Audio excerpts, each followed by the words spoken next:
Welcome to the deep dive. Today, we're not just scratching the surface of English grammar, we're really digging deep, excavating the bedrock, getting into something fundamental, the noun.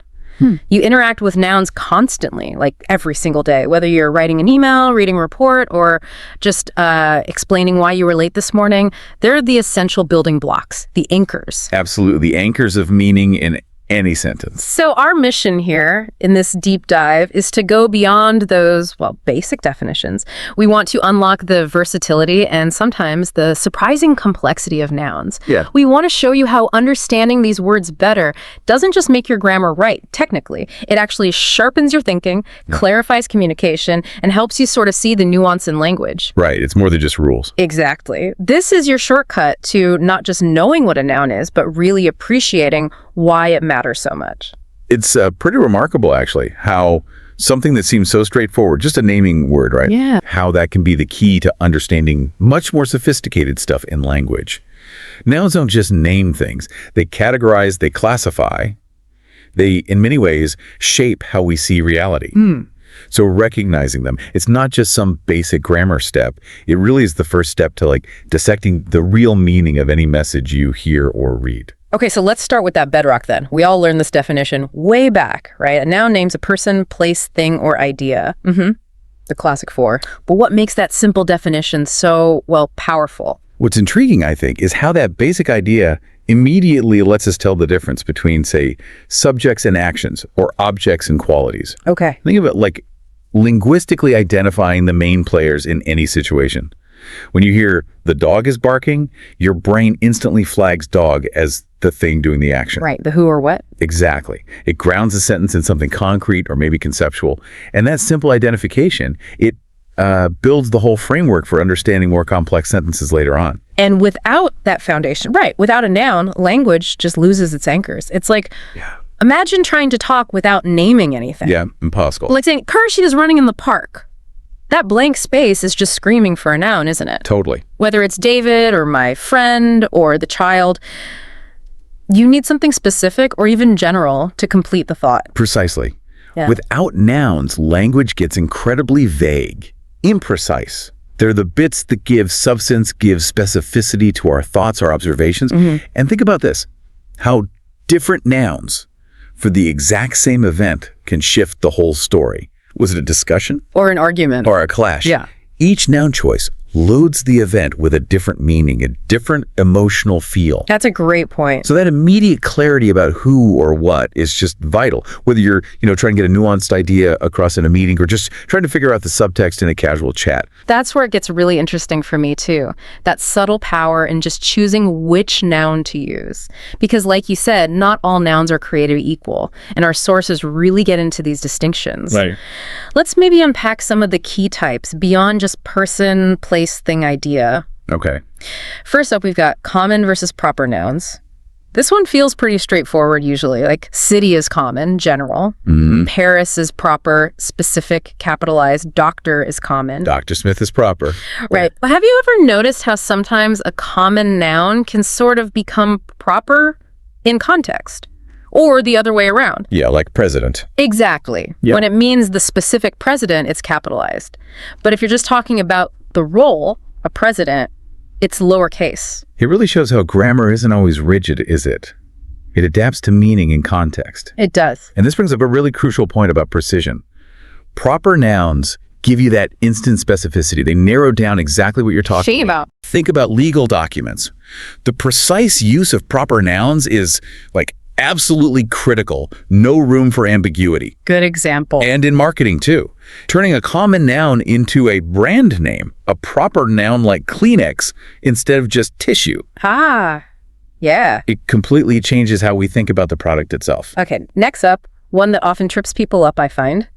Countable versus uncountable nouns. Oh yeah, this one can be tricky. Most people get that apples are countable, water isn't. 3 apples, fine.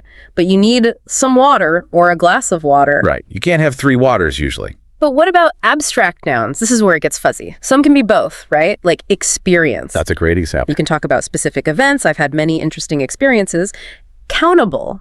But then it's uncountable when you mean general knowledge or skill. He has a lot of experience. Spot on. And that distinction, it dictates which other words, those determiners like many, much, few, little. Right. Which ones we use with the noun. Getting this right isn't just about, sounding correct. It directly impacts how accurately you quantify something or qualify it. How so? Well, think about the difference between little information, meaning not enough, and a little information, meaning a small amount. That tiny little article, a, changes the whole meaning. Wow. Subtle but huge difference.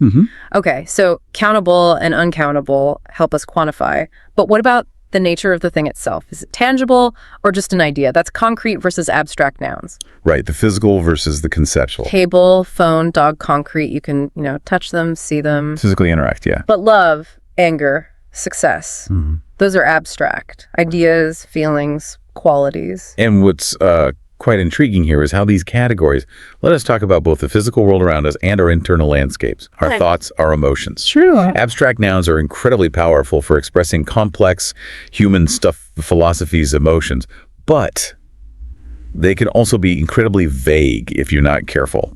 How do you mean? Well, if they're not paired with concrete examples or some explanation, a skilled speaker or writer can use them to inspire people, or maybe to mislead them.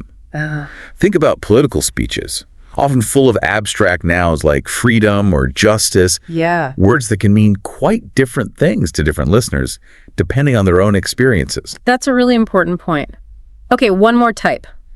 Those fascinating collective nouns. The group words. Yeah, words referring to a group as a single unit, like team, family, audience. What always seems to trip people up here, though, is the verb.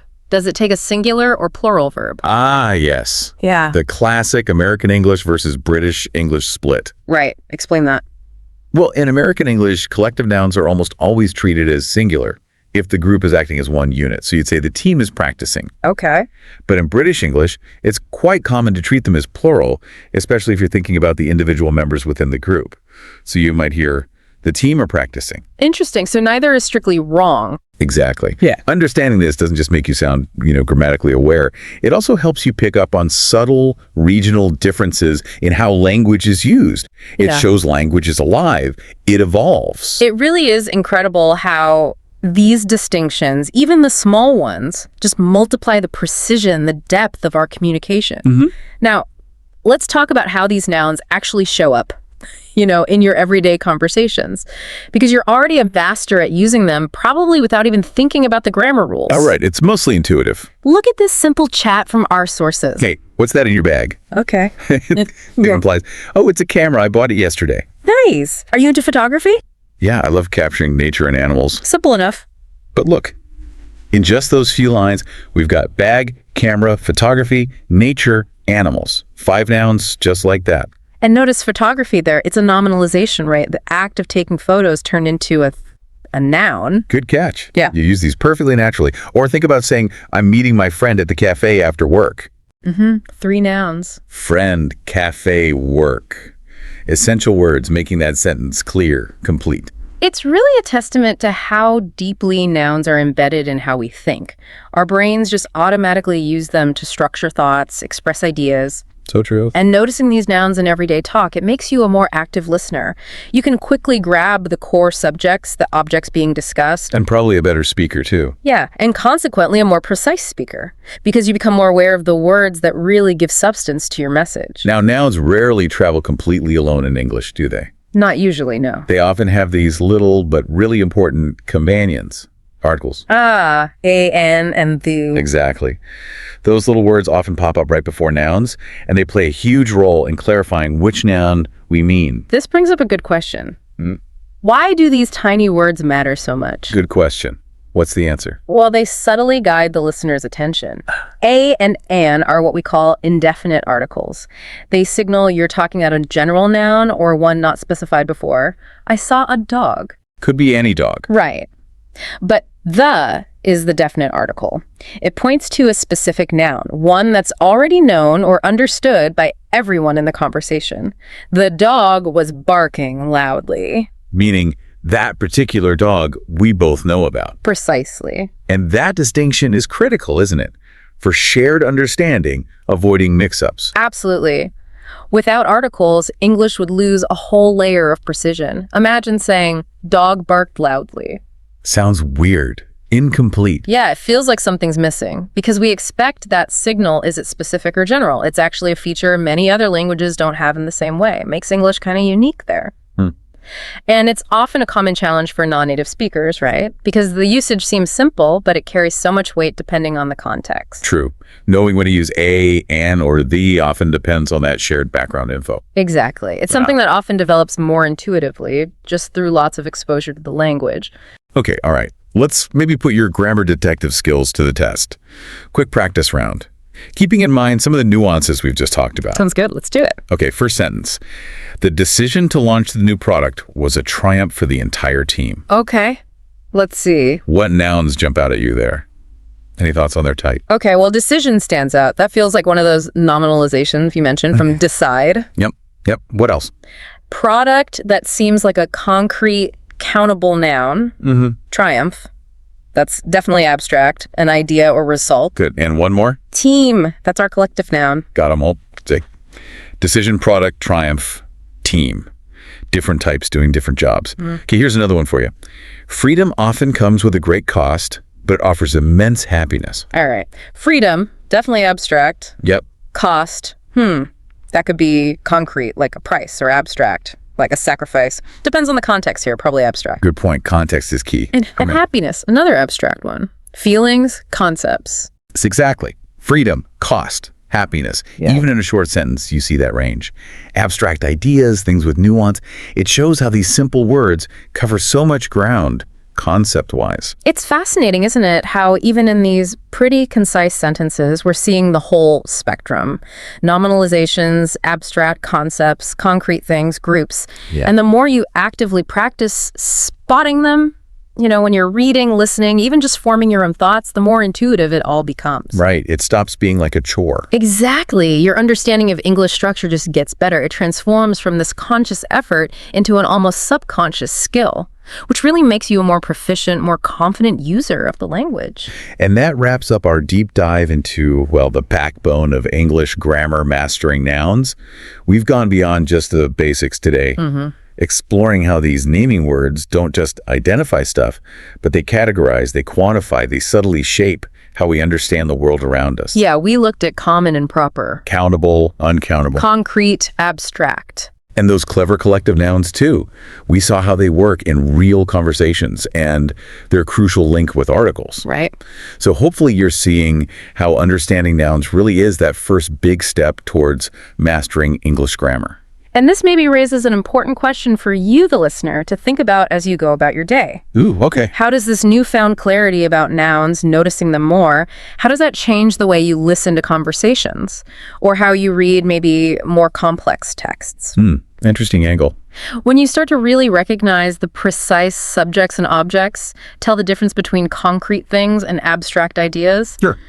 the whole landscape of meaning can start to sharpen up, maybe reveal deeper layers you didn't notice before. So think about how deliberately chosen nouns can shape perception, maybe convey strong emotion, not just in fancy writing, right? No, even in poetry or political speeches you hear, or just that catchy ad slogan you saw this morning. How does understanding their precise nature empower you to be a more critical consumer of language, maybe, and also a more powerful producer of language in your own life?